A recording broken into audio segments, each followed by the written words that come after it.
Ladies and gentlemen, my name is Neuro, and it is time for another episode of Philosophy Clock with Eche Fatum. We are talking about parenting once again, part 2, a follow-up to the previous conversation. No, I am not with child, but Eche Fatum has a son. I'm going to call him now and figure out what is the deal with parenting. We're phoning him all the way from Switzerland. Let's see. Hello, sire. Is it picking up the right microphone for once? It sounds right. All right, good. Hello. Welcome. How is your offspring doing? Oh, he's doing really well. We just had the 9-month checkup, and he got 2 vaccine shots, but he took it like a champion and was super happy once he got a cookie afterwards. Oh, yeah. Yeah, getting pokes is not good, but getting a cookie with pokes, that's tolerable. Yeah, makes it worthwhile. Yeah. Also replaces all the working memory of the pain that you were experiencing with the cookie that you're experiencing. Good tricks. Yeah. He was very upset with our bed this evening because he hit his head on it. So in order to kind of it didn't really hurt him, so we had to distract him from feeling upset, so we just kicked the bed, and then he was satisfied, which was quite funny. Yeah, you have to exact some vengeance on the bed that wronged him for sure. That way Yeah. he knows that he was at least given some justice. He was just there completely still, and the bed was hitting him at full speed. That's not very nice of the bed. Yeah, it makes me think of when people get hit by a car, but they actually just drove their bike into a parked car.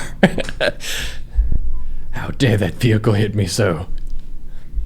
So he's 9 months and in good health. That's good to hear that. Yeah. No, he's doing really well. He is a bit anxious to walk, but he's crawling at very high speeds and can reach almost too high already. When you say crawling at high speeds, are you talking like 50 kilometers an hour, or how fast are we talking? It's hard to tell, but I'd say like 75. 75 kilometers an hour? That's very fast. He has to be careful of speeding tickets. Yeah, he just gets everywhere. Mm.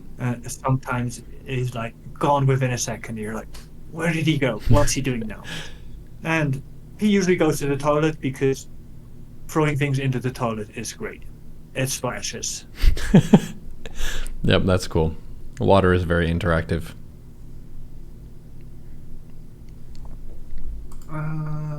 Yeah, so do you want to give us a run-up of what we did last time, or should I do that?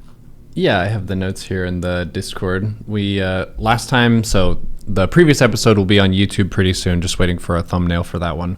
But we covered Eche Fatum's story for how he and his partner decided to have a child, and then what that lead-up experience was like.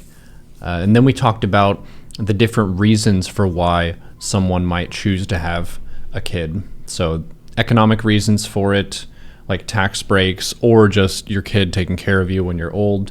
We talked about religious reasons, sustaining the population reasons, thinking that you're the best and you want to have another bestest child in the world reasons, and so on.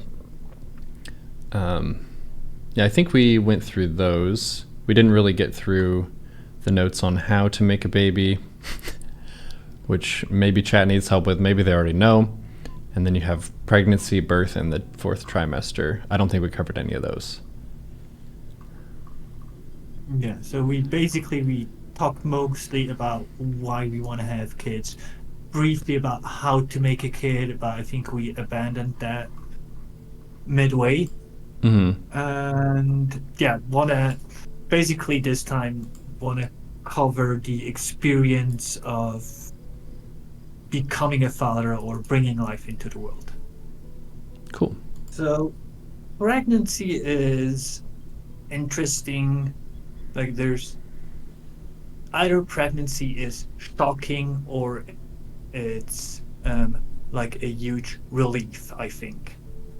Like these are the two most common scenarios, because either you did not expect to have to be pregnant, or you wanted to be pregnant and it took longer than you would have liked it to. I would be really surprised if you were pregnant. Yeah, for different experience for men. Yeah. I'd be surprised too. Yeah. But my wife used to say that if I were the one that could get pregnant, we had kid at a longer time ago already. Hmm. Like if it was about me getting pregnant, I think I Hmm. not necessarily doing I would have done a good job. I'm just saying I would have been more prepared to do it than my wife was. Hmm. I'm glad she made it through without any major complications. Yeah, it was surprisingly natural to have a pregnancy and give birth. It's like there's a lot of cases. Like once you get into the subject, you start reading up on what could go wrong and all the different things that you want to avoid, what you want to do, how you want to do things, and you kind of, due to our negativity bias, you kind of already see a lot of things that could go wrong, Hmm. and it's still a very high chance that everything will go all right. And it's nice if it happens. It's hard if it doesn't. Hmm. But I think that being optimistic throughout the process and not worrying too much because it's just way too stressful is the best start you can give the Hmm. what would you call it at this stage, the Infant? infant Yeah. cell of mass, somewhere in between these two. Hmm. And I think it took us 3 months ish, so not too long but also not too quick. Hmm. And it's a nice experience to do it with a purpose. Hmm. Yeah, certainly better than accident at a time when you didn't want to have a child. I've talked with some friends and stuff who were maybe born at an unplanned time, and sometimes that can be fine, but sometimes the parents can somewhat resent the child for coming into the world when they didn't want the child to come into the world. There was a friend of mine from middle school and high school who was born very early relative to when most people choose to have kids, and his parents kind of were bitter toward him about that, and then they had children whenever they wanted kids, whenever they're in like their early 30s and so on, and they treated those kids like they were just God's gift to the planet and they could do no wrong. So it's nice when it's planned in that sense, where you're anticipating it, you're ready for it, and you want to have kids, so you're kind of pre-prepared to love the child as best you can. Yeah, absolutely. I was more referring to the act of creating this child, though. Yeah, yeah, That this is nice to do with purpose as well. yeah. But also what you said. Mm. Um, yeah, so kind of time becomes rather weird during pregnancy. One of the biggest issues there, I think, is that once you get pregnant, they can tell you based on your menstrual cycle on when will be the likely date of birth of your kid. Hmm. This is like within, I think the normal distribution falls like 5 days before, 5 days after for, let's say, 80 or 70% of kids. Hmm. So it's quite accurate, but also it gives you this false sense of now it needs to happen, which might be too early, or the kid might have already been there Hmm. already. So it also gives you this sense of worry, and it gives you this kind of clock ticking down until birth, which is interesting, but also feels kind of weird, like Hmm. a ticking time bomb of sort. Yeah.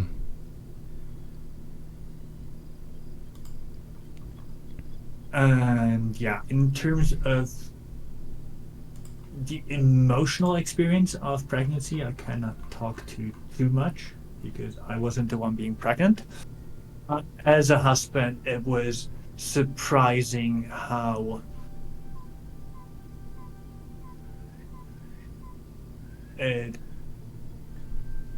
and it has much more of a psychological effect as you would expect. Hmm. It's like you hear about the vomiting in the mornings, you hear about obviously growing a belly. Um, but I think it's little talked about the psychological effects it has, which is just it prepares you for motherhood, and this not just in a figurative sense. It's one of the few times where humans can experience a high degree of neuroplasticity over a prolonged period of time Hmm. because it's um I think one thing they know that is happening is basically preparing your brain to pick up the smell of your child. So afterwards you could find it out of I don't know how many other babies, but it's basically once you're bonded with the kid, your body immediately takes in the I guess pheromones or um whatever the scent has that makes it unique. So you Hmm. know this is your kid, which is quite interesting. Hmm. And to some degree can also happen to the father, but not as extreme. But there's some some mirroring aspect and emotional behavior when you spend a lot of time together. And I've experienced some of that, but definitely not as extreme as her. Hmm. Yeah, it's an interesting element of when you have a child, that is the creature that is the most similar to you of anything in the world. I think unless you have a twin or something. But because they carry about half your genetic information, they're very much you, and our evolution tells us that nothing is more important than the survival of your child because that's your legacy. So it's a very different level of priority that I'm guessing you couldn't have known what that feels like until you have a kid.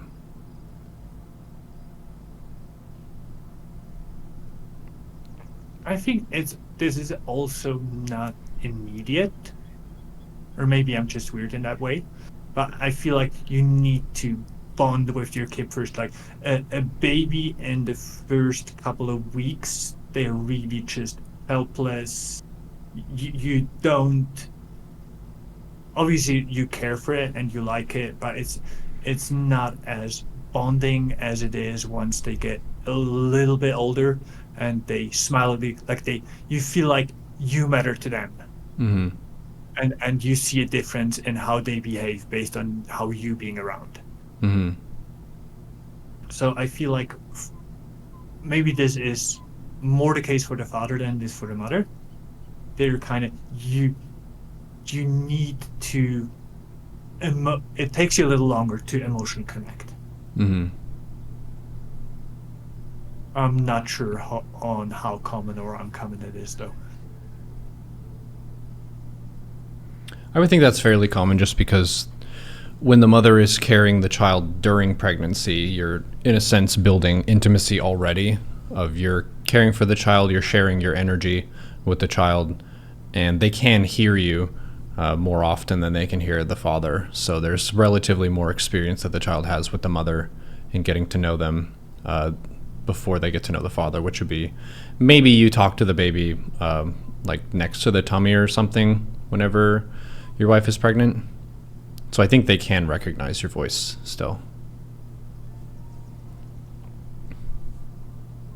Yeah, I definitely say so. And those first moments of bonding with the child after birth are really beautiful. Hmm. And it's such a helpless little guy. It's super cute. Hmm.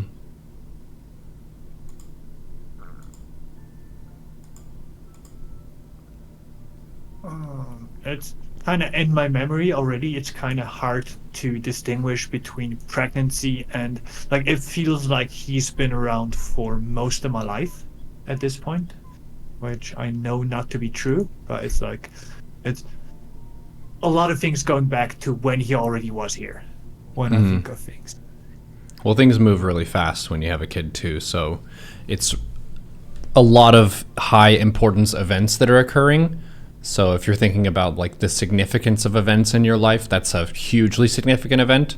And then all the different steps of development of the child are also significant. So I think it just feels relatively more weighty when it comes to your life story, even if it's only been 9 months, and you're a lot older than 9 months old. Yeah.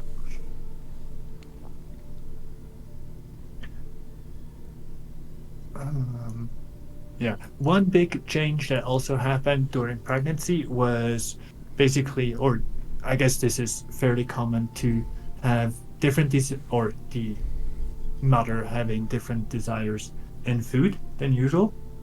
Oh yeah, the pickles And thing. Pickles and ice cream, just craving very specific things. yeah, this wasn't really the case. My wife said she rather had anti cravings, where it's like, I'm not going to eat this thing. And it ended up her eating a lot of um, spaghetti without any sauce, just the spaghetti, which is easy enough to cook. So I don't want to. Um, it was easy for me to prepare that, so that was nice.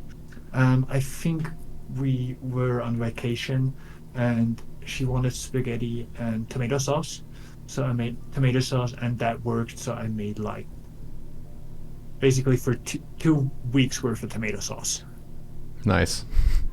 which we had way too much of afterwards. Yeah, and the one thing that is um, kind of taking you through all of these um, physical changes, neurological changes, is just already thinking about preparing for what's to come. One interesting preparation for a kid I find is giving it a name. This not necessarily happening before the kid is born, but I think it's fairly common to decide on a name before, not in the moment. And I think we had decided on a name before she was pregnant, and we were simply biking in autumn, biking up a mountain and looking at like the list of normal but not too common names in Switzerland. And we were fairly quick to find the name for a girl. And it took us a bit longer to decide on a boy, but also not too much. We were kind of both happy with the result, and well, we didn't go past A, apparently. There are a lot of names that start with A, so that's fair. Yeah. Yeah, but names, I think this can be a reason to fight over what names you like. But there's so many names to choose for, so just look for something that kind of works for the both of them. I find the notion of naming kids after their grandparents rather adequate. Like it's shouldn't be. Well, I guess you can, but I wouldn't see why. It kind of it takes the uniqueness from a name that a name should have. Because it's referencing someone else. Yes. It's also referencing all the stuff that they did in a sense, which isn't necessarily a good thing sometimes. Yeah, it's. I'm named after. Sorry, go on. I had a relative who passed away, I think, fairly close to when I was supposed to be born. So I ended up having his first name, and then my dad's name is my middle name. I was almost going to be named after my dad. But after my father saw all the pain and hardship and toiling of pregnancy, he said, you can have your first pick. That makes sense. Mm-hmm. I guess if it comes to it and you're having a fight again once the baby is born, there's a 98% chance of the mother getting to pick the name. Mm-hmm. Like, this is the right time to pick this fight. Mm-hmm.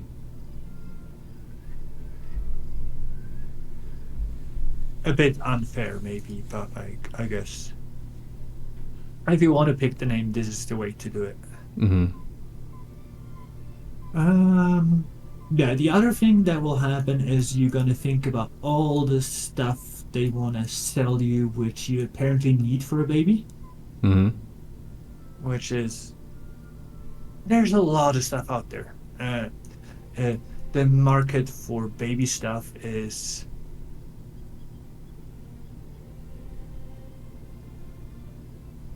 at times it's quite expensive. Other things are just super cheap.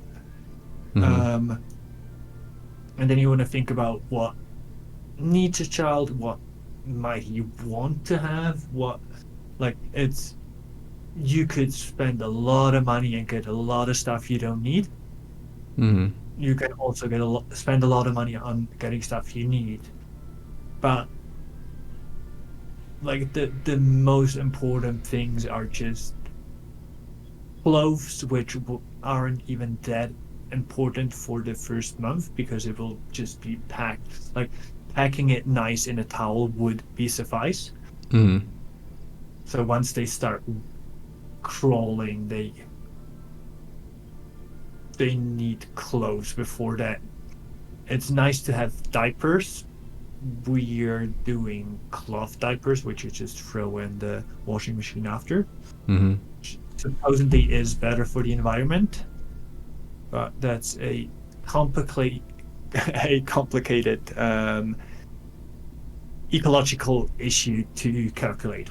We had the discussion whether or not like using a bunch of water and dish soap and whatnot to constantly wash cloths, whether or not that's better than just throwing away stuff and burning it. Mm-hmm. But as I said, it's not that clear. But it's definitely cheaper than buying one-way diapers. Mm-hmm. Yeah, and I'm guessing you have to buy clothing at a pretty rapid pace because kids grow pretty fast, so you're not going to be able to retain your wardrobe as long as an adult can, where the adult is normally stabilized in their body type, but kids grow pretty fast, so you've got to redo their outfits on a regular cadence. It's not too bad. Like, it kind of depends on scale. I thought it'd be worse, Mm-hmm. but it's like half a year you definitely have to change the whole wardrobe. But there's like a bunch of different baby sizes. I want to say like 6 different baby sizes until he's a toddler. Mm-hmm. And then it gets a bit more tricky.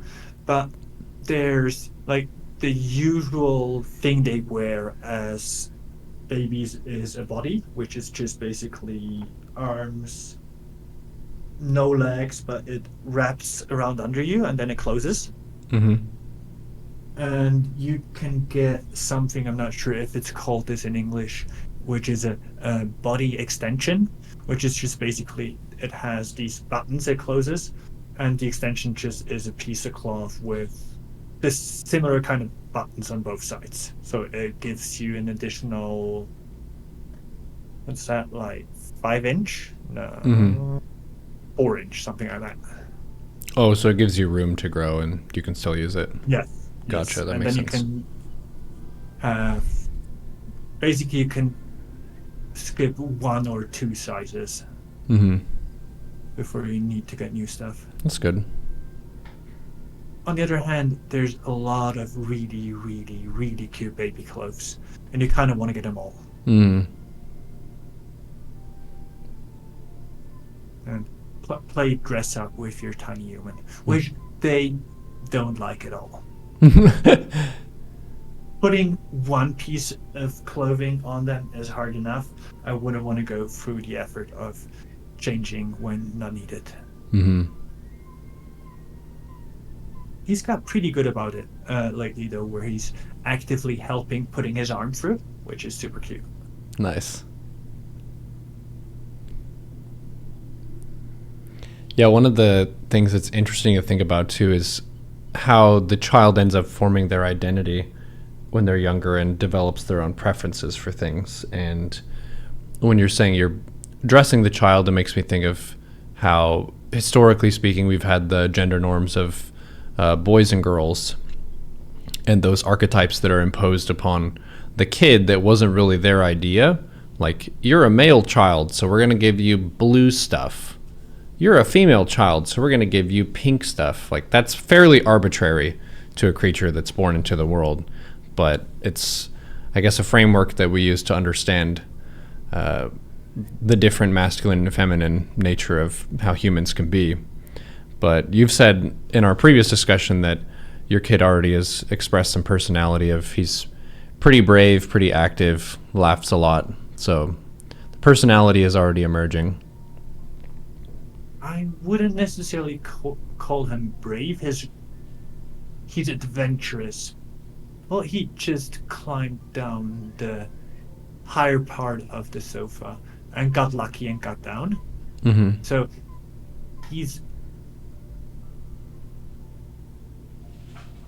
sometimes he lacks the courage to try things, but he's like, basically, if he thinks it's doable, he will try it. But if it takes an extra step for him to think outside of his box to see, all right, I could just take a step here and then reach something, or like it's not all that clear where he's being courageous or where he's just getting done lucky. Gotcha. Yeah, because he doesn't quite know how to assess certain situations and what you should be afraid of. You kind of have to learn a lot of things about your environment the hard way. That's why you have to make sure kids don't touch hot surfaces. They have no idea what burning yourself is like until it happens. They're like, yeah. Oh, that's why we have that rule. You want to give them the chance to feel something that's too hot. They will inevitably do that with food, where just a part of a potato is still a bit hot, and they will touch it and feel like, all right, this is not comfortable. You don't want it to be the stove necessarily, where it's just way too hot all at once.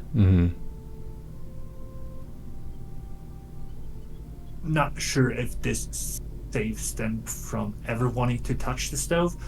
Just think, like, if you never know what too warm feels like, you're not scared of it. And I think with knowing what a bit too warm feels like, you also get a sense of how much worse it could be. Yeah, Chat put it nicely. Every new big painful experience recalibrates what a 10 on the pain scale is. That's why it's so funny when you see small children like screeching with horror as though they're being like torn in half whenever they don't get their way. It's because they haven't actually experienced true tragedy yet. They haven't actually experienced like heavy and intense searing pain. So whenever you say, "Dad, can we have ice cream?" And he says, "No, you just ate. We cannot have ice cream." The screech that you hear, the blood-curdling scream, that may be the most sad and depressing moment of that kid's life. So they're screaming accordingly. That's why for you as a bystander, you're like, is this child dying? No, it's not dying, but it is going through the greatest hardship so far. Emotional regulation. You end up figuring that out over time. As you have progressively worse and worse experiences, you realize that the minor inconveniences are actually pretty minor, and you don't need to cry about all of them. There is a lot of things to be upset about as a baby. It's like, most of the things will not go your way. And there's things stopping you that shouldn't. There's things you, for no apparent reason, you are not allowed to touch, like knives or electricity outlets. Like it doesn't make any sense. And it's really upsetting.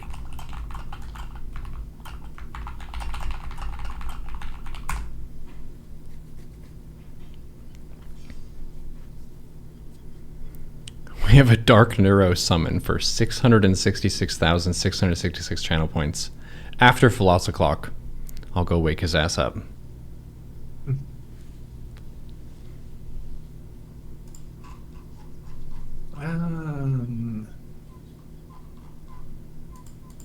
Once you get towards the later stages of pregnancy, when you start feeling the kicks of the child, for example, or you hear its hiccup, which is quite funny. He was hiccuping all the time. Is also for the first 2 months or so after he was born, he did it quite often. Now I haven't heard him in a long time. It's so cute when you hear it in the tummy. Like the hiccups? Yes. Oh man. I have a rare genetic, I guess it's a nerve condition where I can't induce a burp reflex in myself. And it's not lethal or anything. There are some people who have it. It's relatively rare, though. I know Artosis has this condition, but when I was a baby, my grandma beat the shit out of my back trying to get me to burp, and it wouldn't work. Ooh. Oh, he's gonna burp. Nope, didn't burp. I just gargle instead. It's like a roar. Yeah, making baby burp after he had milk it's also one of those big upsetting things in life if you want to burp and you can't. Yeah.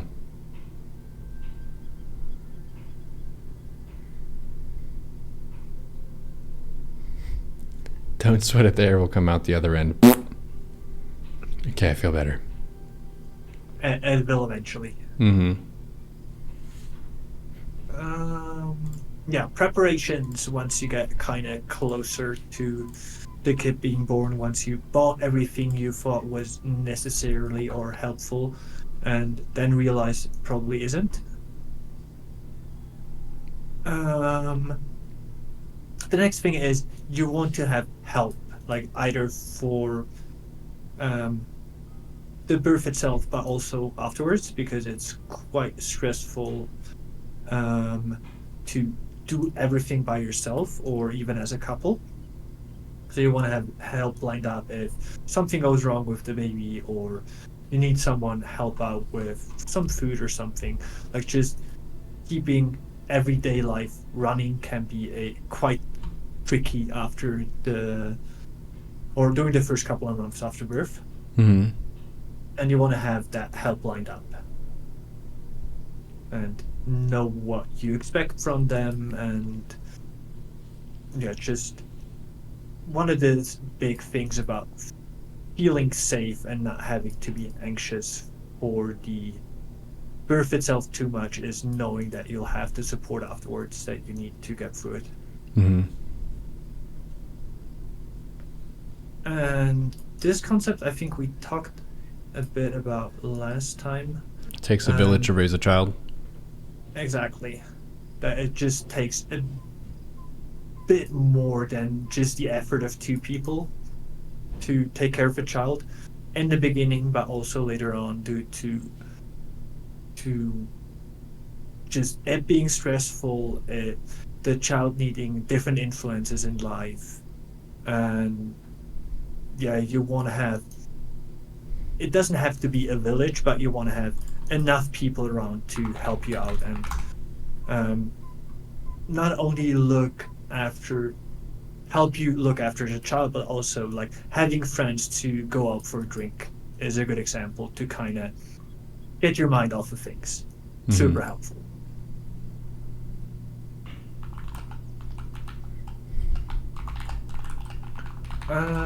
The next thing I would highly recommend, and which we did very thoughtfully, thinking it'd be the greatest thing ever beforehand, is to prepare food that is really easy to make for after the kid is born. Mm-hmm. Basically, having freezer food ready is what we did. Is making like a lot of pasta sauce or a lot of curry, a lot of like different things that are just very easy to make or to reheat after they're done. Mm-hmm. Meal And prep. I think our meal prep exactly. And I think our supply lasted 2.5 weeks. Oh, because y'all were so As like hungry.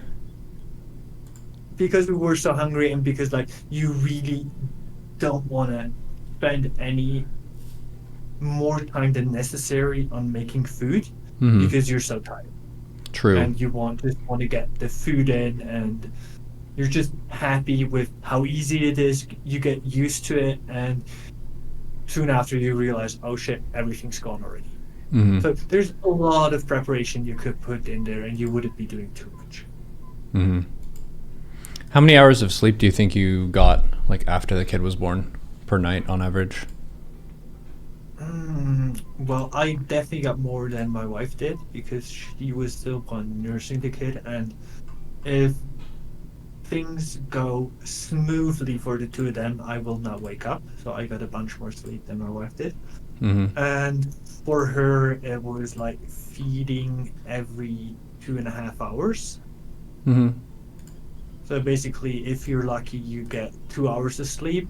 If you're unlucky, it then takes you like another hour and a half to fall back asleep Mm-hmm.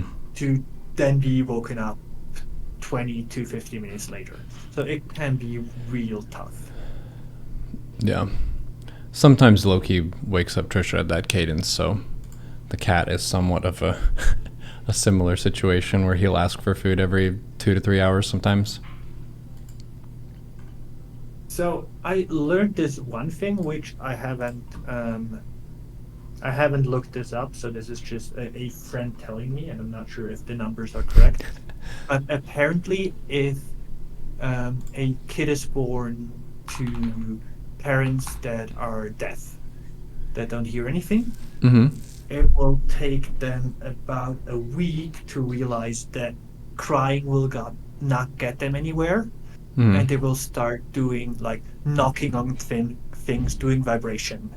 It's Mm. basically they learn that noise has no effect, and they Interesting. stop crying. Hmm. So if you're prepared to not listen to your baby for a week, you might get rid of crying for the rest of the time until he's a toddler. Mm-hmm. This is not parenting advice, Mm. but interesting to know. You're saying people should not pretend to be deaf to get their kid to stop crying. I don't think it's a good idea. That's fair.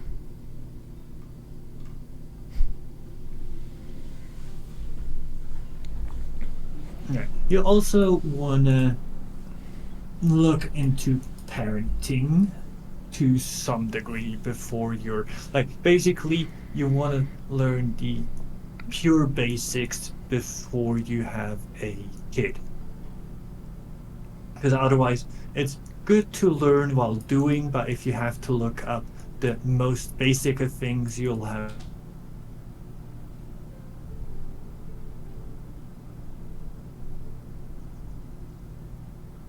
Your voice cut out?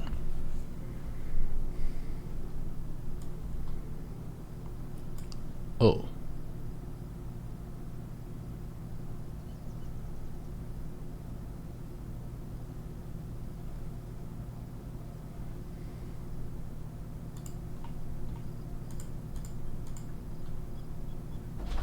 Our internet went out? Yeah. I'm not on Discord either. Huh. That's weird. I'm gonna restart it. Hey, babe.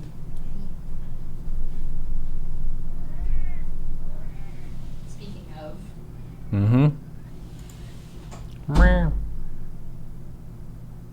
Okay, stream is off. Stream is back on.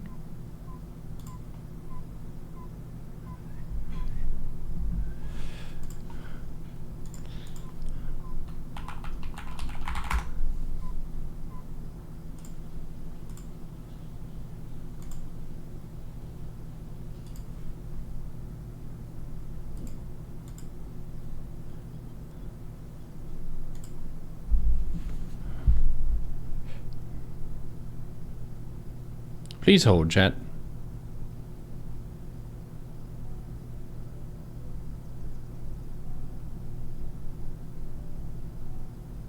Consciousness just taking everything in and having you around makes it really nice. You're back. Okay. Everything you just said for the past 2 minutes was lost into the ether. My Discord call dropped and my internet was down. I didn't even realize. That's okay. Sorry about the 2 minutes of musing you were doing, no doubt. Ladies and gentlemen, I think we're back. Press 5 in the chat if we're back.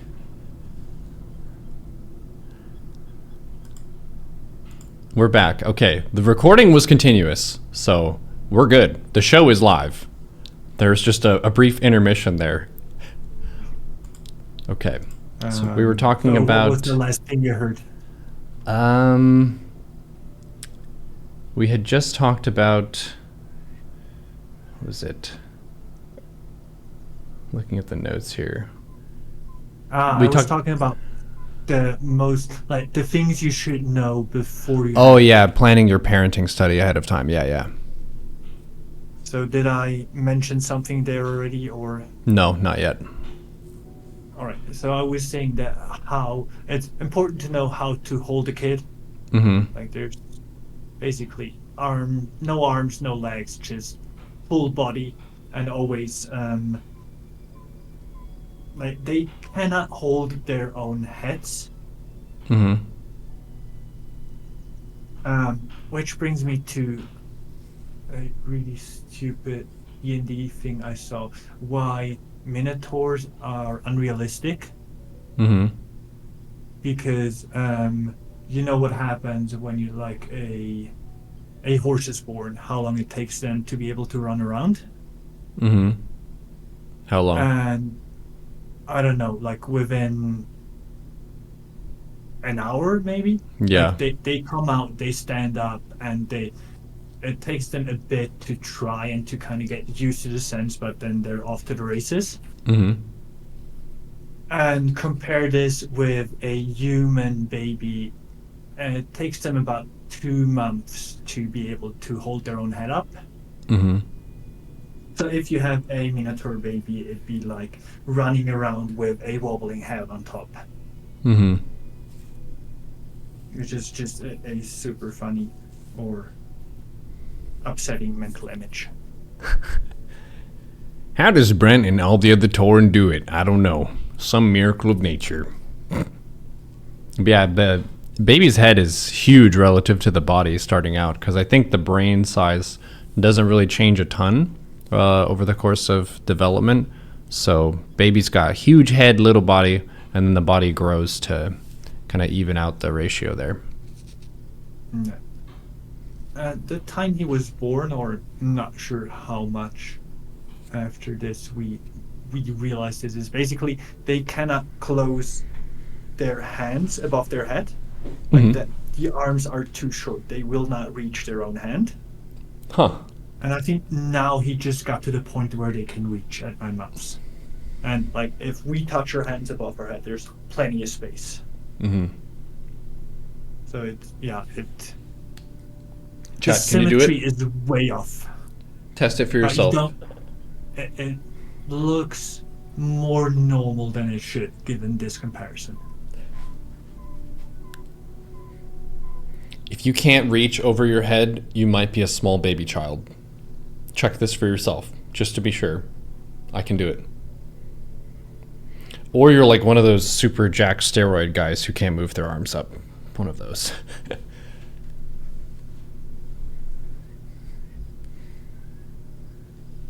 It's funny that I think dogs are similar in a way that their ratio is way off for their paws. Like their paws look really big when they're puppies, and then they end up like getting taller and so on, and it evens out. Yeah, super cute when they're in either the first puppy phase where their paws look huge, and they almost always also have a face where the ears outgrow the face. Mm-hmm. And it's just like ginormous ears and a tiny face, and then it kind of goes back into proportion. Mm-hmm.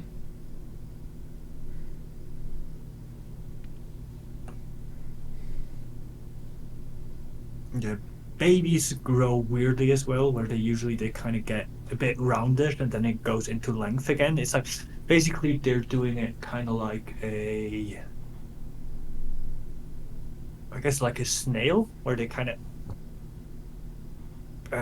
get together and then stretch out again, get together, stretch out again. Mm.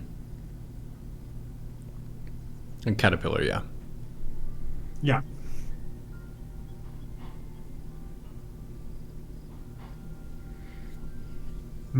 I'm sure there's more things worth learning, but I can't think of any just now. Did you guys decide on your like parenting style, disciplinary methods, and so on? Because that's one of the things that a lot of parents will like read a book on, how to make sure your kid behaves a certain way if you want to make them do so, like timeouts, scolding, spankings, which I had spankings growing up if I was misbehaving, but that was like a last resort kind of thing.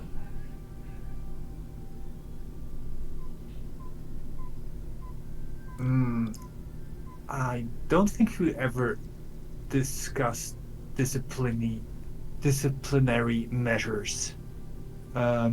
We talked about how we want to get disciplinary actions not to be necessary or to be avoidable for the most part. Mm-hmm.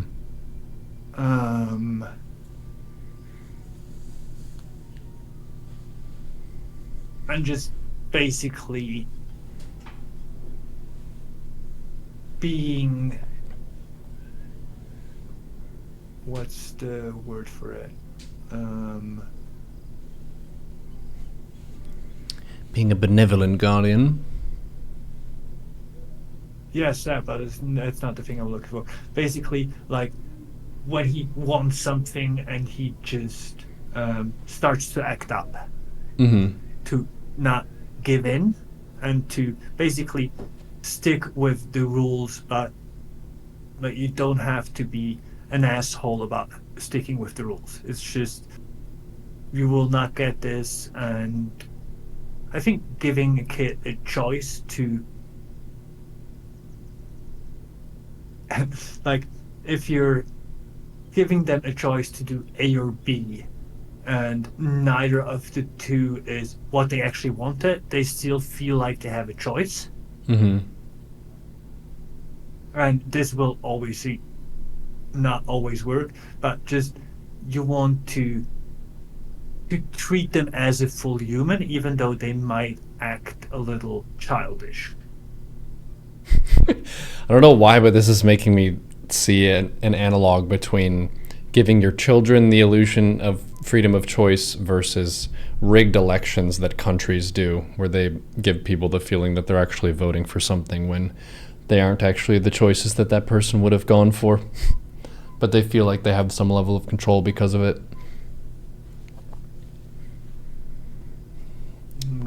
There's a lot to be said about that. Yeah, we don't need to get into politics and government, but just thought of an analog there. It's quite similar, and it's worthy attention, but it's something we will definitely discuss on a more political focused episode on this program. Mm-hmm. My brother pointed out that for our parents' parenting style, whenever we were misbehaving, whichever parent like saw the action, they would not be the one who dealt the discipline, just so they didn't do so in anger. That was one of the things that was recommended to them in a book that they read, because for those who don't know, kids can sometimes be belligerent and or annoying, so it's important to practice patience and also use your partner as a support system for being able to make sure you're dealing with the child with a level head and you're a benevolent guardian and not a malevolent one. Yeah, I think it's not a bad rule. I think you could have the parent that sees it, like, even if you get upset as a parent, it's as much about you owning your impact when you're angry as it is for them to owning. Well, I guess they're a kid; they don't have to own. But it's like if you can't emotionally regulate as a parent, you cannot expect your kid to do so. True. So if you get upset, you can as much apologize to your kid as you'd expect your kid to apologize to you. Mm-hmm.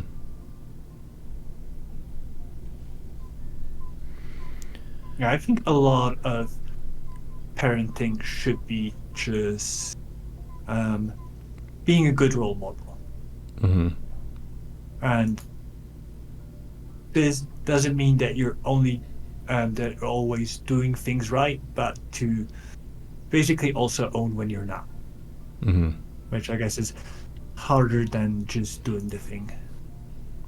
Yeah.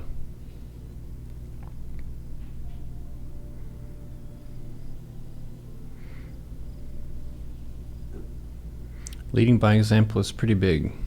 Also, I think babies and kids can read our emotions kind of similar to the way that pets can, even if your words might say something otherwise. So if the parent is anxious or scared or angry, that information is perceivable by the child. So it's important that you find ways to make sure they have a stable environment as a protector. Yeah.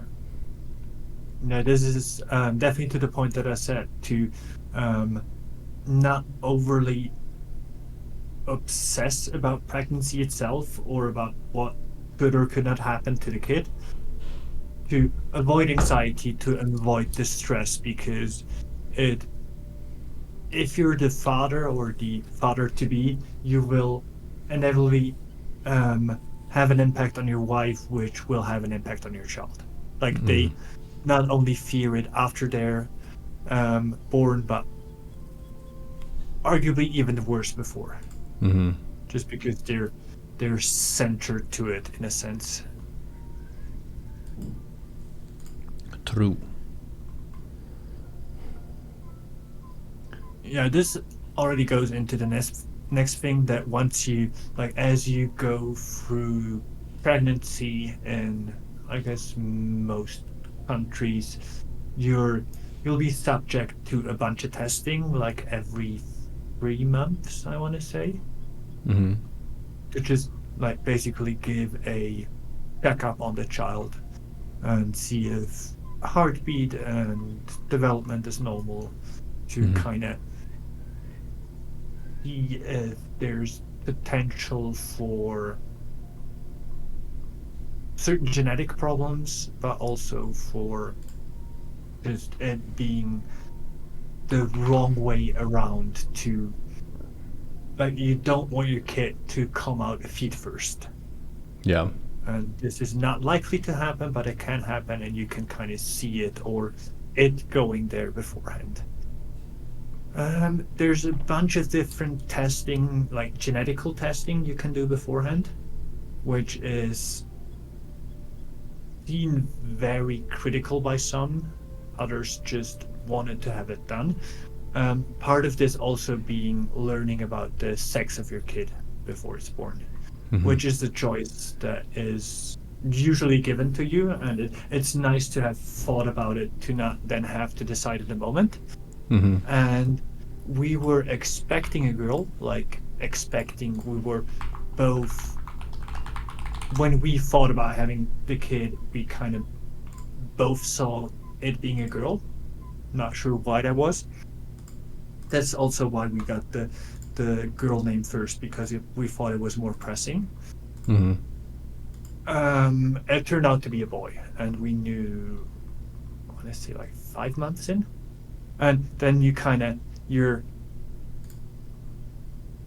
I think we both felt a bit disappointed. Not because it's not what we wanted, but just it's like, it's not what we expected. Mhm. And we don't do gender reveal parties here. I'm not sure why it is a thing anywhere, but just for people to know, it doesn't have to be a thing. Yeah, well, the gender reveal parties will be extra awkward if the child ends up not agreeing with them later on.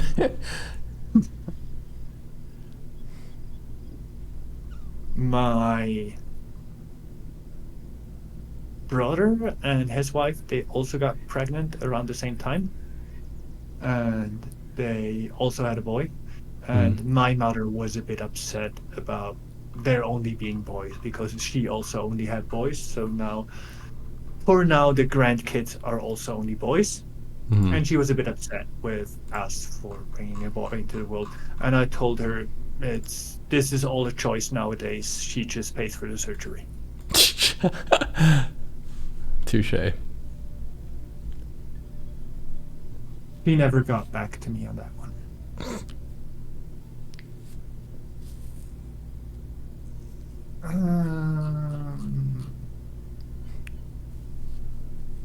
Yeah, I think this, for us, since the pregnancy was a bit later, it made sense to do all the testing, and it comes with some rather difficult ethical quandaries if you get a positive result on any of the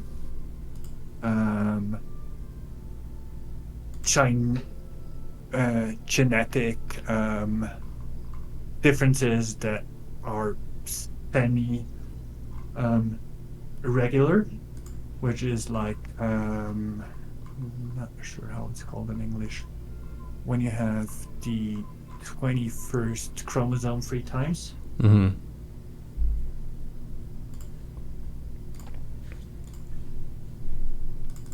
There's a fancy name for that.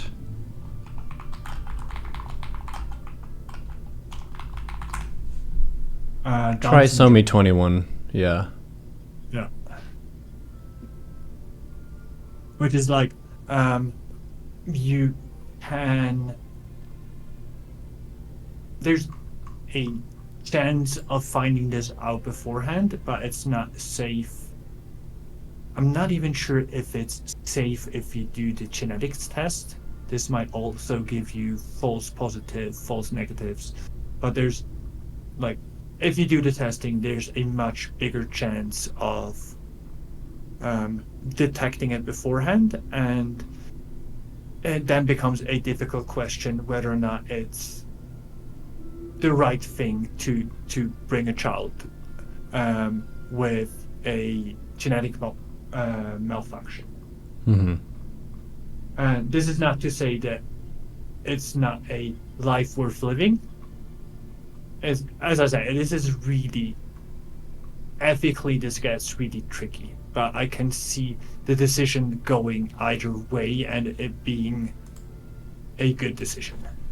Mm-hmm.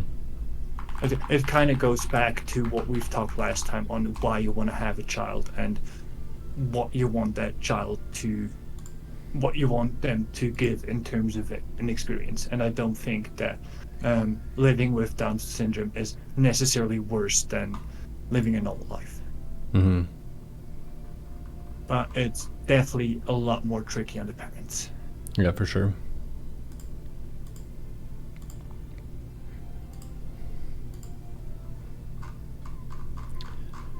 Yeah, definitely an interesting assessment that wasn't an option before we had these fancy scan technologies and before we understood all the different things that could go wrong during pregnancy. We are in the future. Yeah.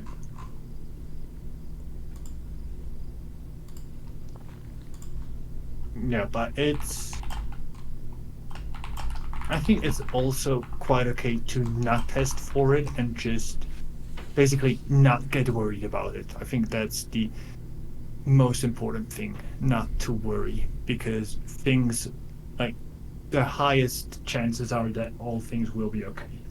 Mm-hmm. It'll be fine. I'm glad your child turned out healthy. It's a big win. Yeah, absolutely.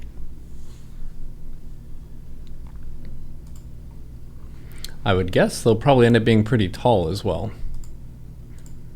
He's got very long legs. Mm-hmm.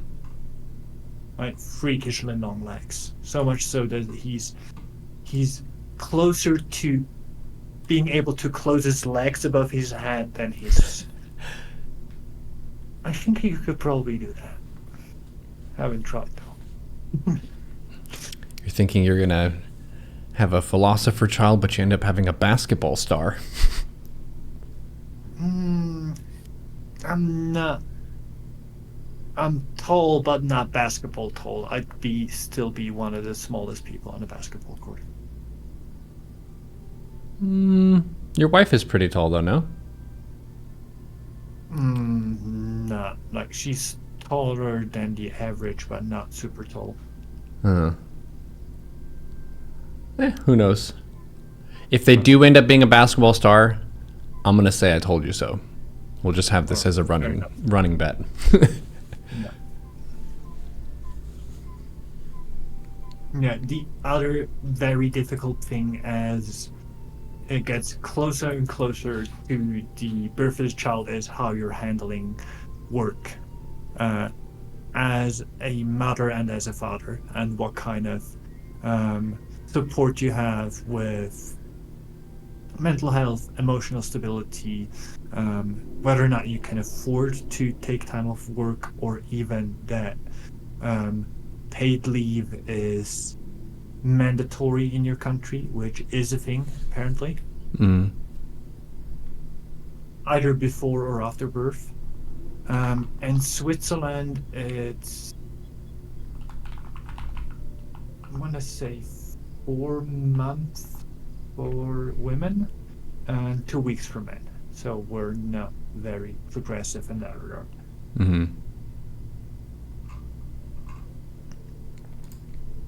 But it could be worse, but you want to have as much time as possible, especially in those early months, because one, it's super cute. You just want to be around the little guy the whole time. It's the period where basically the bonding happens. So if you, as a dad, if you're not spending a lot of time around your kid during these first couple of months, he will likely remain somewhat of a stranger to you for a long time, like basically until he's able to communicate through speech. So it could be that you're kind of missing out on some of the loveliest part of the first year with your kid by not being there. Yeah, bonding is really crucial at the start, for sure. You don't want to be a stranger to your own child.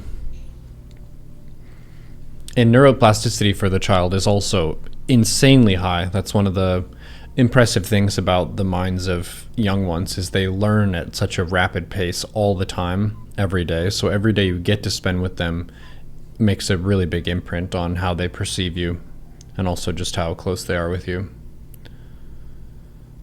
So yeah, maternity leave and paternity leave are very important, not just for the kid, but also for the parents. Yeah. And depending on how the birth goes, the mother will be unable to do anything but basically go to the toilet and back to bed, because it's very straining on the body to give birth to a child. Oh, for sure. So you'll be helping out your wife for quite a bit of time, which is where the meal prep really comes in handy, because you'll be the one cooking it. Yeah, I've been trying to work on my cooking chops somewhat, living with Trisha. I do a slow cooker meal that's like a bunch of different vegetables, like potatoes, carrots, chickpeas. It's really, really healthy and nice. It always feels good when you get to feed your partner. And when they ask for seconds, that's when you know it wasn't too bad. Like, yes. Nice. How has not eating... did you go vegetarian or vegan? I've been vegan for about 1 year and 3/4 now. Yeah. Yeah, it's been So good. how has that changed your cooking? Not much. Basically, I would do the same kind of slow cooker meal, and I would have a bunch of frozen chicken that I would throw in there. So instead of frozen chicken, I just have more vegetables of different varieties. Like peas have a bunch of protein. I'll throw some of those in there. There's usually a carton of mushrooms that I'll chop up and put in there. Half an onion. Black beans have a lot of protein in them as well. So I've been able to basically maintain my same body mass and physique and everything. And I'm actually a little bit more buff now since we've been lifting weights. Our new apartment complex here is an awesome weight rack, so I've been able to make some gains. But yeah, I've been healthy and good. There's also like different websites you can just look up of what are the main vitamins that vegans or vegetarians can sometimes be deficient on, and we're just taking all those. So B12, D3, and then omega-3 are the ones that I got, I think. Which normally those come from like meat and fish, but you can get them from, I think algae is one of the sources for like the D3. And then different veggies have stuff in different things. You just need to concentrate it. Yeah. But it's been good. Eventually, it'd be interesting to hear your take on ethics related to treatment of animals and so on, because that's something that doesn't really get talked about too much, but has gradually been shifting over the course of humanity's dominion over the planet and how we treat different creatures and so on. Yeah, that's a talk I would have ready to go. If you want to do that next time, we can. Sure, whenever I'm down. Sounds fun to me. We talked about this. I had like a 2-hour conversation with someone about this very topic, and it was so interesting that I took notes so we could kind of go through those. And it's basically what I would say beforehand. It's super tricky.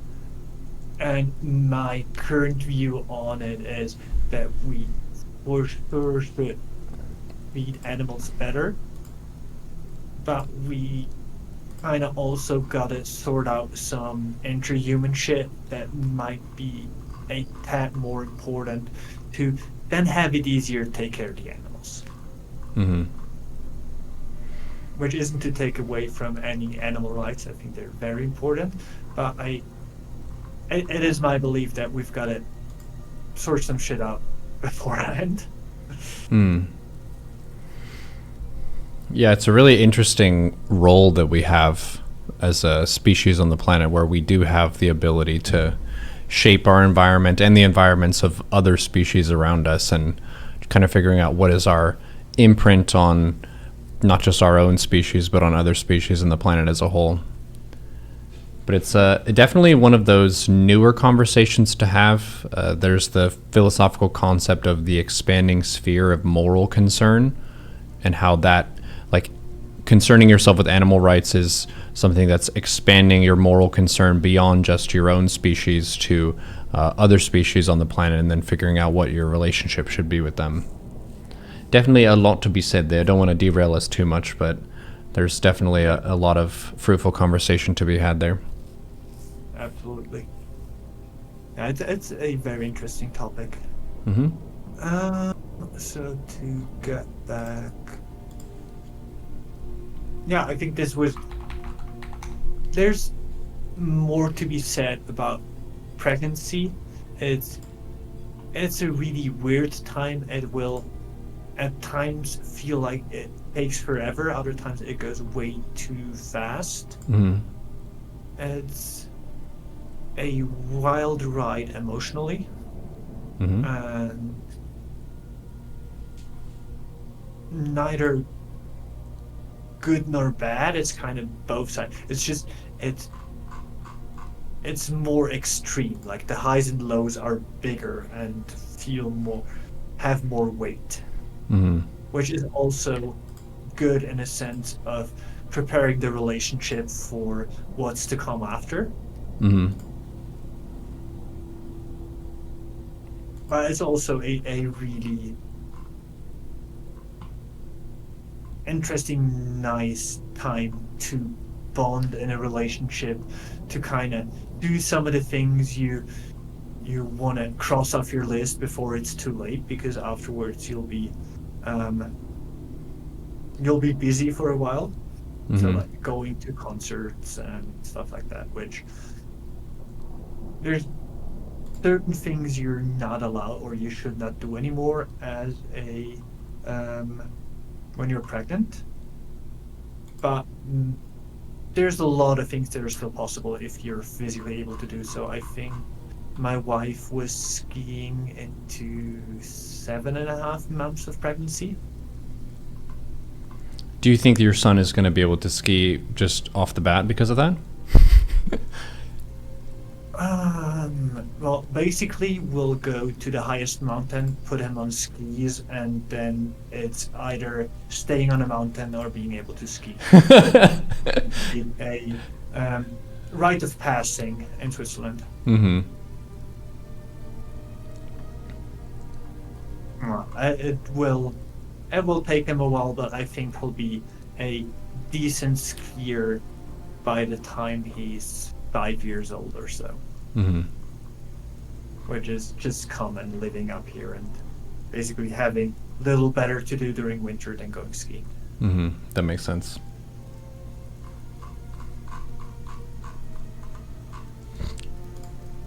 Yeah, so once you're into 8.5 months, you start to get really itchy because either you feel like the kid is already wanting out, or you feel like it doesn't show any signs. Like basically knowing the supposed time of the birth of the kid just makes you super nervous.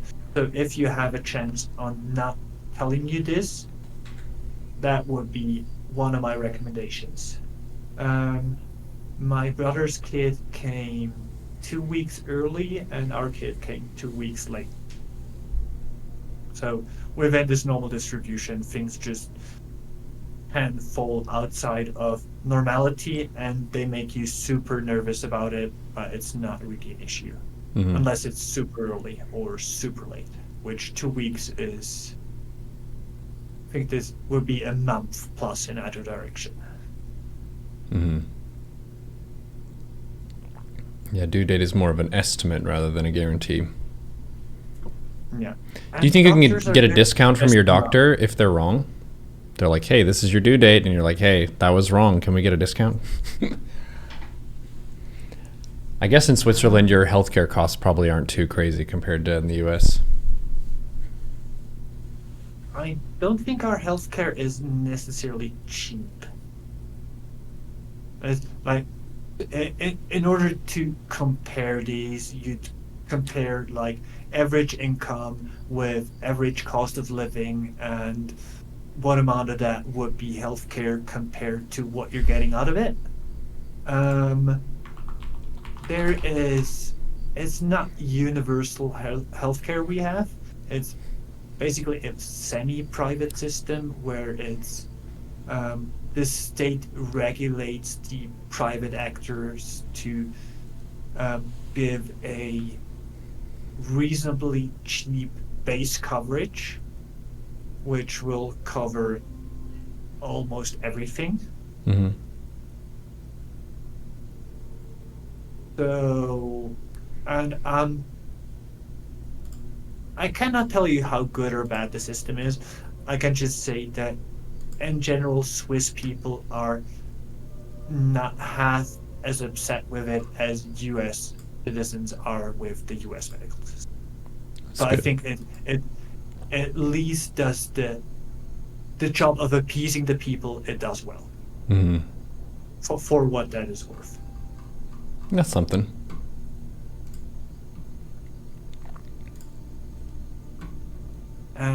There's one other type of insurance that is quite common especially for people living in a mountain, which is the Swiss Helicopter Rescue Association, I think you would call it. That's basically if you're doing mountain sports, chances are that if something happens, a helicopter will come and pick you up. Oh, yeah. And if I'm not mistaken, it's like $50 a year. Mm-hmm. 40, $50, something like that. And it includes like all the transport if something happens. So basically this is really this social concept of a lot of people paying a really bit, and then we have helicopters flying around if ever something happens, and it's quite extensive the care they have. If something were to happen to me in another country that would necessitate they bring me back to Switzerland, this would also be covered. Oh, cool. Oh, it's quite nice. I hope I never need it. Yeah, same. But if you do, there's a helicopter waiting in the wings. So I feel good about insurance in the most part. Then again, we do homeopathy is part of insurance coverage, which I don't really see, but like there's a lot of things to be upset about with that, but it's also a big other issue to talk about. At least you'll be hydrated. Yeah. No, they also come in pill form. Not sure. Pseudoscience. Water pills. Yeah. Kind of sounds like an oxymoron. It does. I don't think that's actually going to be very helpful to people, but sometimes the placebo effect is very strong. I think up to 27%. Placebo effect is 27% effectiveness? I'm not sure. It's more than it should be. Yeah, a third. 1/3 of people taking placebos for health complaints, including pain, headache, and seasickness, experience relief symptoms. Wonder if I could sell that to my chat. Chat, here's an imaginary medicine that's going to help your headache right now. Okay. Press 1 if that relieved your symptoms somewhat.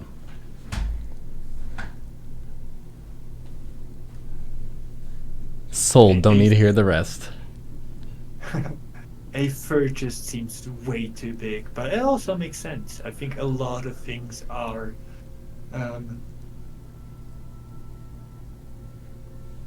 not just in our mind, but that we have more. Our mind has more control over the body than our conscious thoughts have. Mm-hmm. Where it's like, if you believe that you will get better, chances might still be 50-50, but you feel really right about it when it happened. Mm-hmm. So maybe it's just confirmation bias. Could be.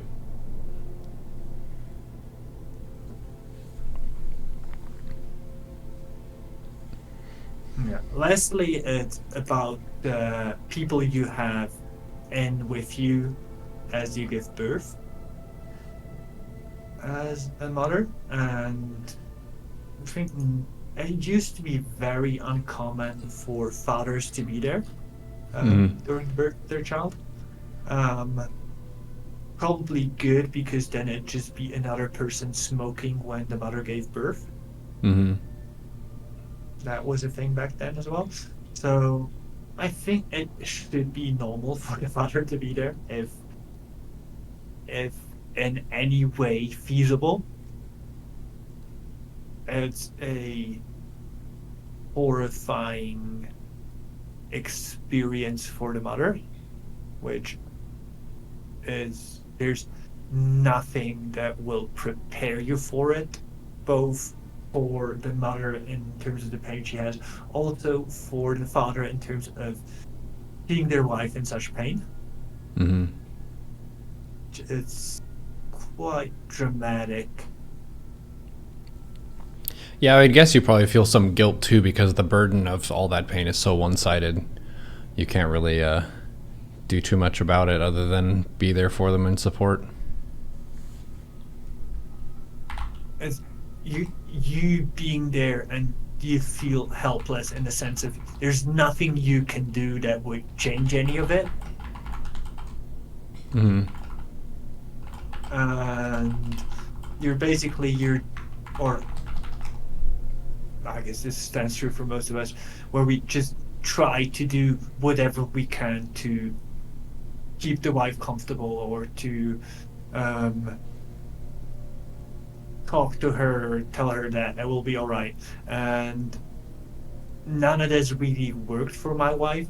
What did work though was just basically being there and breathing with her, Hmm. just like sitting there, breathing really slowly with a lot of intent, kind of um, like a meditative breathing you would do to really calm your nervous system. Yeah.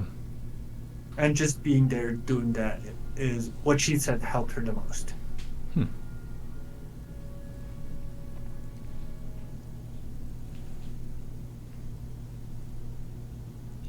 Trisha says your wife sounds lovely.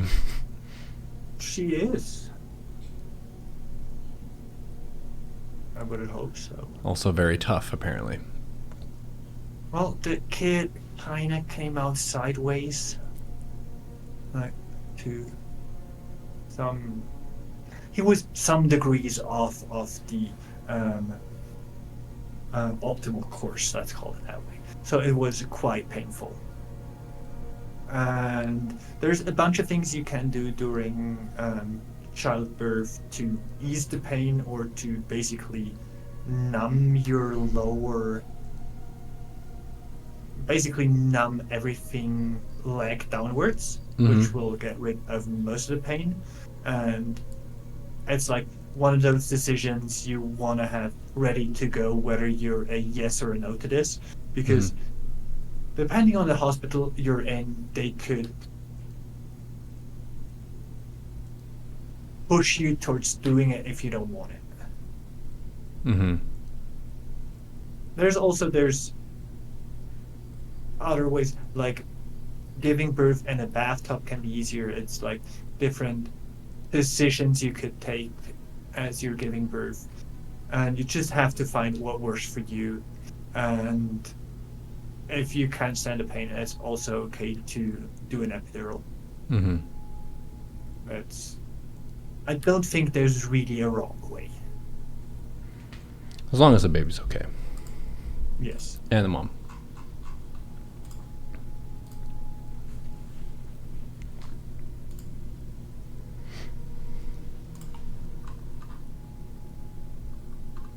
Yeah, then they check up on the baby and make sure it breathes for the first time, which is really lovely to kind of be there and witness. Whereas not sure what to do, like being all reliant on getting everything from mom and then just having to do basically the first things by themselves. So they cough a bit, and it takes a moment where it kind of, will he do it? Yes, he did it. Is he gonna cough? He coughs. Safe. And then you have bonding time, and it's just you the arrival of the kid is, for the mom, it's such a relief that it's out, where it's been like a super painful process, which relieves a lot of the remaining pain for the first couple of hours and will return afterwards. And it's just like this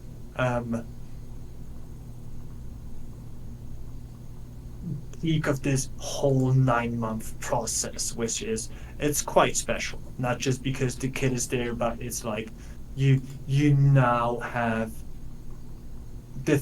you can see and hold the thing you've been already caring about for a long time. Mm-hmm.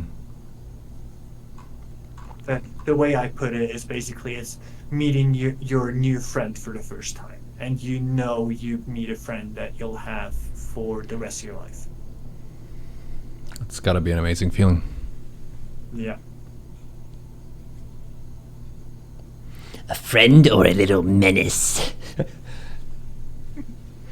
Why not both? Yeah.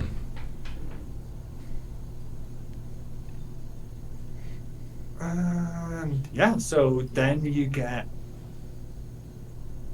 go home, bring the little bundle of joy and or just bundle of cute, I guess, they're not really joyful the first couple of weeks. They're just, it's so much going on. Basically, the first couple of days can seem super easy because they're so overwhelmed with everything that they almost constantly sleep.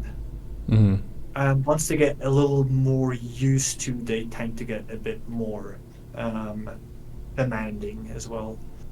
Like I remember there was some kind of festival in town, and I saw a friend of mine who also had a baby, and there was, I think it was a couple of days old at that point, and they were taking it out, and I was like, yeah, we also had this phase where he didn't care what's happening around him, and nowadays you wouldn't want to do it anymore because it's just overwhelmed within 5 minutes. So it's very shifting in the beginning, and it's quite interesting to listen to yourself, figuring out what's best for your kid in the moment. Mm. Because they don't know just yet, and you don't know either, and you kind of have to figure out as you go, when you will get a bunch of things wrong, and then you learn, all right, maybe not to do this, maybe not to do the other thing, and it's really tricky figuring out life, not just seeing the kid figuring out life, but also figuring out life with them, because it changed so much the moment they came to this planet, that it's like you have to find out how it goes going forward. Mm-hmm. Yeah, there's no perfect guide for how to raise your child either, because children sometimes thrive more with certain parenting styles more than others. So you have to be very attentive and flexible with what the kid needs. And also, like you said, not be manipulated by whining if you know that there are rules in place that are going to be for their benefit. We have to practice this with our cat Loki, who will try to hypnotize you with his cute meows when he just ate like an hour and a half ago, and there's no way he actually needs food again. He's just bored and wants some. Yeah, I can't emphasize with that our dog's the same. Or when it's half an hour, maybe an hour to the time when it's time for dinner, it's like, are you ready? Because I'm ready. I can eat now. Mm-hmm. You sure you don't want to make me food? It's funny and annoying at the same time. Mm-hmm. I think, yeah, it's also tricky to teach a kid that it's okay to be upset about things, and to not like what's happening, and to basically not try to shut them off in that, but to be empathetic, and to tell them that there'll be other days, or that it was just the evil bed that did it, so you kicked the shit out of the bed. So I find it hard to not kind of put the mirror on however you're trying to teach a kid about the tougher things in life. It will be a reflection of you. Mm-hmm. But I guess that's just me not having had a toddler that yells for a toy in a store just yet. We'll see how he handles it. Our mom told us, touch with your eyes, not with your hands, when we were in a store. Don't touch anything. I was about to say, like, touch with your eyes just sounds like terrible advice. Like, either it's touching or it's looking at things. Well, that's what she meant, was look. Well, I didn't actually, like, stick my eye up at stuff. That would, yeah. Definitely don't want mucous membranes touching stuff.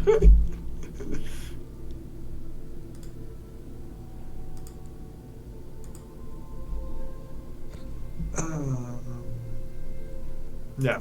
First couple of weeks, you'll need a lot of support with people helping you figure things out, with you taking your time figuring out new life, Mm-hmm. being there just to witness how the baby is exploring everything for the first time.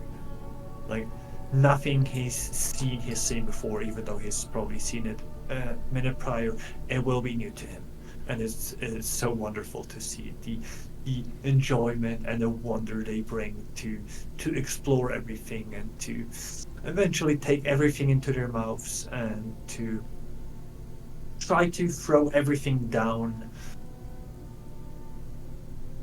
It's just you figuring out modern human life will take a long time to make any amount of sense.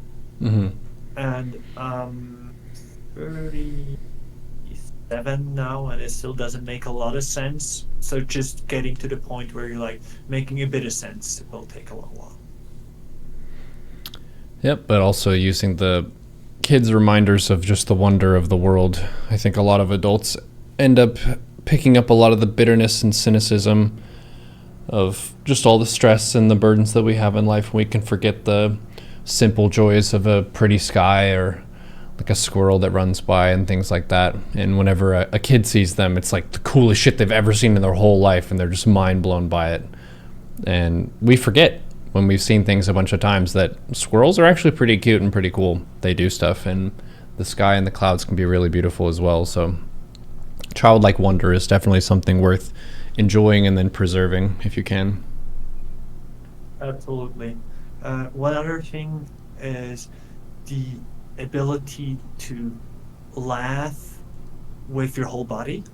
It's just like you're shaking from laughter, which is a thing we, for some reason, learn not to do anymore, I guess.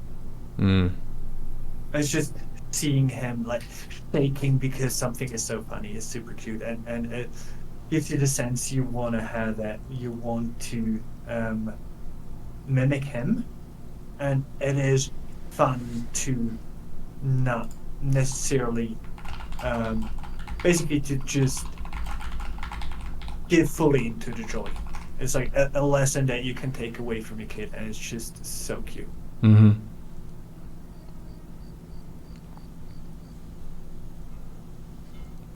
Yeah, kids have a lot less inhibitions. We have some nice windows where we can see different people walking around here in Hollywood, tourists and whatnot, and sometimes you'll see parents with kids, and the way that kids walk around, they'll like twirl and spin, throw their arms around in the air. Trisha's looking at the window, she's like, taking care of kids is kind of like taking care of a permanently drunk person. It is, in the sense of they don't give a crap. Like, they're down to have fun, they're down to jump on stuff, do whatever, say the first thing that pops into their head. As people get conditioned into adulthood, you're taught to not say a lot of what you think. You're taught to not be really animated with your movements because people consider that to be weird or you're too excited. There's a lot of toning things down that we're trained to do that isn't necessarily needed for like living life well. You're absolutely allowed to jump up and down as an adult and laugh with your whole body if you want to. It's refreshing too when you meet someone who really has a nice full hearty laugh and they just let it rip. You can tell that they're having a good time, and it reminds you that you can be free to enjoy laughter too. Yeah.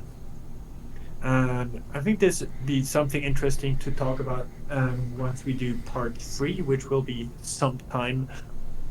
I think let him become a toddler, say his first couple of words to dive back into the topic, because I'm not sure what much more there is to say for now, or about the toddler time, because it's just there's things to be talked about, like what to feed him, but these are things that are basically a lot of cultures don't agree upon. So me saying things like our baby sleeps in our bed with us, this would be considered unsafe in the US. Well, it's considered safe here. So it's like there's a lot of different ideas of how to do it right, and I think most important is that you find a way that works for you as parents and that will keep the baby at least semi-happy with it. Mm-hmm.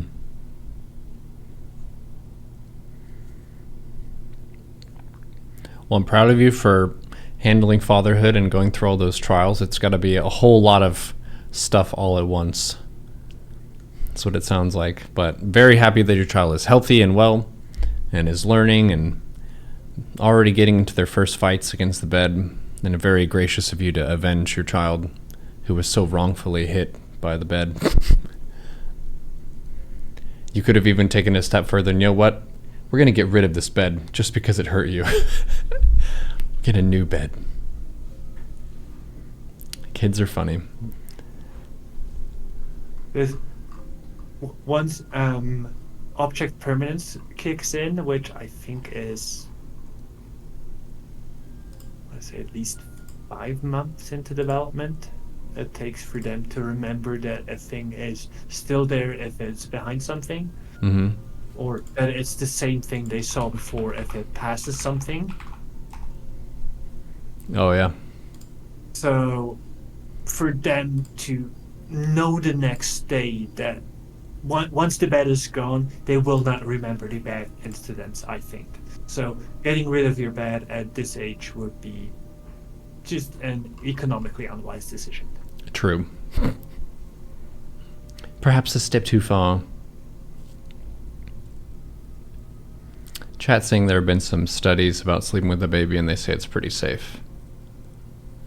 So what I heard about it, and also this is me taking my own statistics or not giving you any numbers,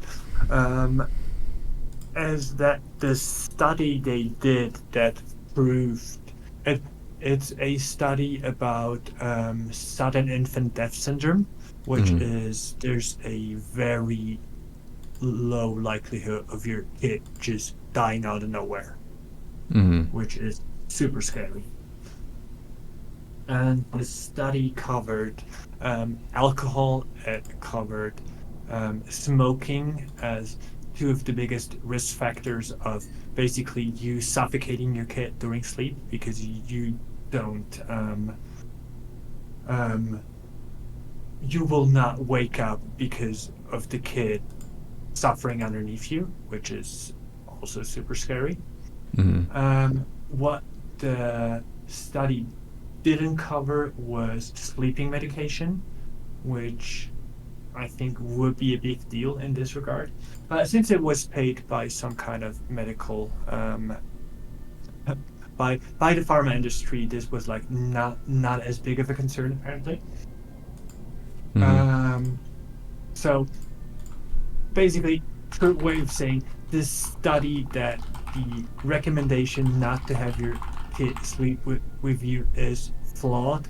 Then again, if you want to have your kid in your bed, there are some definite no-goes, like having a pet in the bed as well, or smoking or drinking after you sleep in the same bed as a child. So it makes sense to have clear restrictions there, but I don't think it's good for the kid to be separated during the night because they are not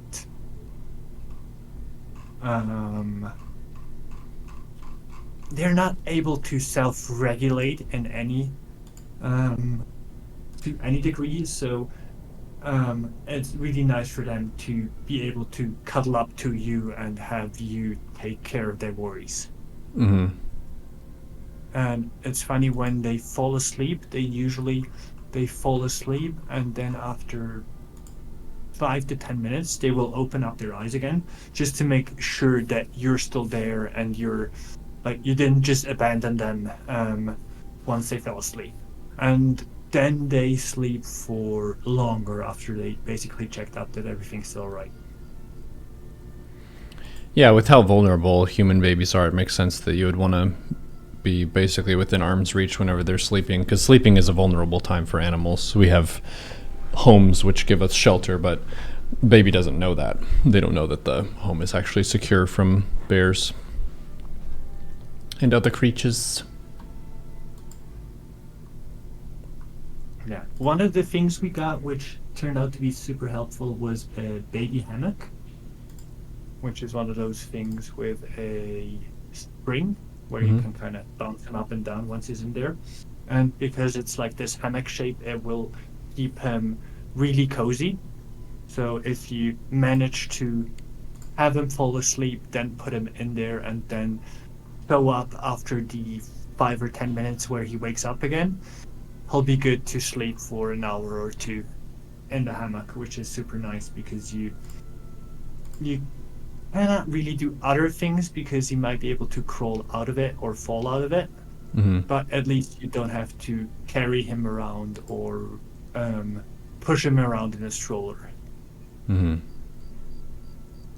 also we just carry him, we don't have a stroller because basically from where we live everything is uphill, so it's like a stroller is not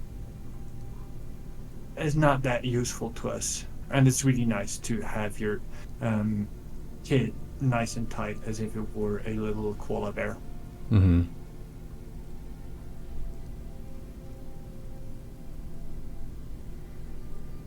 What's the altitude where you live, roughly?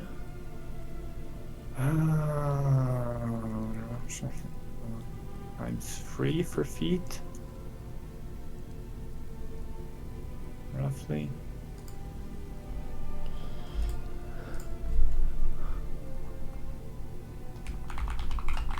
Four and a half thousand feet. Oh, nice. So you're about a mile high. Kind of similar to living in Denver. My parents are also around that altitude. Less oxygen in the air. You can really feel the difference once you go, like, in town it's okay, but if you go up to the mountains, the air can get pretty thin. Not to Himalaya levels of thin air, but just like you definitely feel different. It's good for training apparently, where everything becomes way easier when you go to the ocean because you're so much more oxygenated.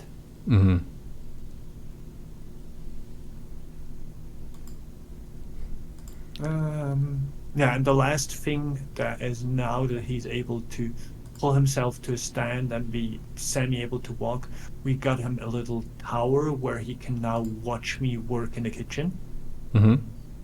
Which is arguably a lot better than having him on my leg while I'm trying to cook food. And he's just super happy standing up there watching me do things, testing all the different ingredients, and being able to, like, being on a level to be able to see what's happening. I think that's really rough as a kid where everything that, like, all the interesting things are higher up for some reason. Like, they only give you the stupid toys for babies to down to the ground, and all the interesting stuff like knives are higher up. Yep. So you want to be able to at least see up there as soon as possible. Yeah. If not, reach up there. It's like, Dad, why is all the cool shit up there? No, son, you can't play with knives. You're 9 months old. He loves to crawl into the dishwasher. Into the dishwasher? Yes. Oh. Okay. It's super funny, apparently. Also, he really likes doing things he knows that we do not want him to do. And he's basically, he's looking back at us like, you know what I'm going to do. Like, yes, we know what you're going to do. And he then still does it. And it's just like, he does it on purpose to see what happens, which is also quite interesting. Yep. Our cat does the same thing. Do my actions have consequences? Yeah. And they usually have, because what he's doing will have consequences by themselves. Like if he walks into the shower and grabs the water bowl of the dog, he will get wet, and he will find out sooner or later. Usually sooner. Learning by experience is very valuable. Yeah. So it's funny that we don't have to teach him not to go. Eventually, he'll figure out by himself. But by letting him do these things, we'll be the one that need to change him afterwards. And we already talked about how terrible of an experience it is to have someone put clothes on you. Mm. But he's getting better. Help him with the arms. I'm very happy for Other you. than that- Thank you. That's lovely to say. It's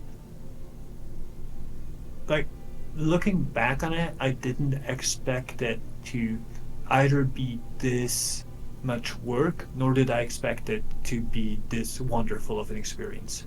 Mm-hmm. It's a lot more extreme than I anticipated it to be. Parenthood is intense. News at 11. Big risks, big rewards. Lots of work, lots of joy. Lots of poop. Yeah. Lots of danger when you're a small baby child. Yeah, you mentioned doing stuff that they know is against the rules to get attention. Loki does the same thing whenever he either wants to play or wants to eat. He'll start like eating Trisha's erasers. He'll scratch on the acoustic foam on my door because he knows he's not supposed to do that. He'll bite the plants. Just like go through the list. Oh, mess with the wires by my desk. Go through all the list of things that have gotten us to get up and tell him to stop because he knows that's a way to get attention. Aha. Yeah. It's one thing is the attention seeking. The other thing is learning that not everyone has the same rules. And I find this especially interesting in cats or dogs, where they do associate certain rules with certain people. Mm-hmm. Where it's like my parents did not let the cat be on the dinner table. Mm-hmm. And if my parents were not, like, if my parents were around, the cat would never try it. If the parents were not around, the cat was on the table almost immediately. And since we didn't mind as kids, it stayed there for as long as it could until the parents got back. Quick, get down, I'm coming back. And then there's very smart cats that can like do things like open refrigerators that are just rewarding in and of themselves, where you don't need permission, and you know people will not want to do this, but there's like chicken in there, so why not? Cats are really interesting creatures. True. Yeah, I hadn't lived with a cat long term until Loki, and it's pretty interesting. He ended up taking a liking to me, and I appreciate him a lot as well. We have a good bond. It did take me a little bit to figure out how to hold him. Made me think of that whenever you were mentioning how to hold a baby. Because if you hold him the wrong way, he doesn't feel comfortable and he wants to get down right away. But if you hold him and he's comfortable, he's just fine being held for very long periods of time.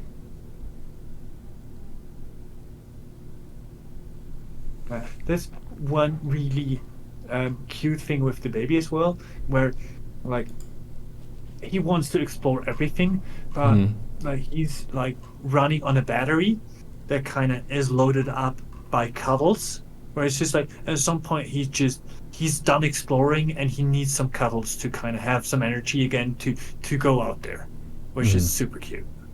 Mm-hmm.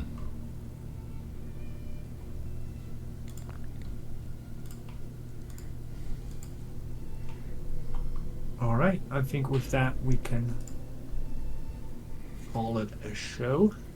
Call it a Parenthood Part 2 with Eche Fatum. We did get 4 questions of, is Neuro with child? No, I'm not pregnant at the moment. This is for Eche Fatum and his 9-month-old. He's catching us up on all that's been happening with Parenthood.